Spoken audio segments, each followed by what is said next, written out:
నిగ నిగ నిగ దగ దగ దగ నిగదగ నిగదగ నిగదగ నిగదగ సెగ సెగ సెగ సెగ సెగ. హలో, అది సెగ సెగ కాదు, సగ సగ. ఏదో ఒకటిలేండి. అయినా ఎందుకు ఇంత ఘోరంగా ప్రాక్టీస్ చేస్తున్నారు? మీకు తెలీదా? అనగనగా ఒక రాజు సినిమాలో ఫస్ట్ సాంగ్ ప్లేబ్యాక్ సింగింగ్ మనమే. వావ్, ఏమిటో ఈ మధ్య యాక్టర్లు కూడా సింగర్లు అయిపోతున్నారు. మరి సింగర్లు యాక్టర్లు అయిపోయారు కదండి. ఎందుకులేండి అవన్నీ, మొత్తం మా వ్యూస్ అని దొబ్బేసింది కాక. పదండి వెళ్దాం. వెయిటర్, నాకు మంచినీళ్ళు 32.5 degrees దాకా వేడి చేసి దానిలో లైట్ గా లవంగం, కొంచెం మృదంగం అండ్ చూయింగం, ఈ 3 మిక్స్ చేసి తీసుకురండి. వాయిస్ కి మంచిది. నాకు జస్ట్ ఐస్ క్రీమ్ చాలు. ఐస్ క్రీమా? మీరు తిందా? అకార్డింగ్ టు గురుజీ, రికార్డింగ్ అయ్యేదాకా మేము అలాంటివి ముట్టాం. చాలా చేస్తున్నాడు.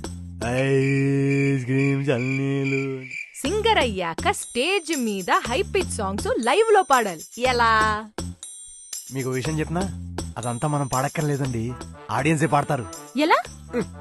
చూపిస్తాను చూడండి. చిట్టిని ఫటుమాని, ఎవ్రీబడీ సింగ్ విత్ మీ. చిట్టి నా బుల్బుల్ చిట్టి, చిట్టి నా చిల్బుల్ చిట్టి. చూసారా, మీరు కూడా పాడేశారు. Check check check check sir check. Thanks అండి, మంచి మనసుతో చెక్ పే చేస్తా అన్నారు. వెళ్ళొస్తాను. సౌండ్ చెక్ అండి నేనంది. హలో హలో మేడం, నేను డబ్బులు తెచ్చుకోలేదు.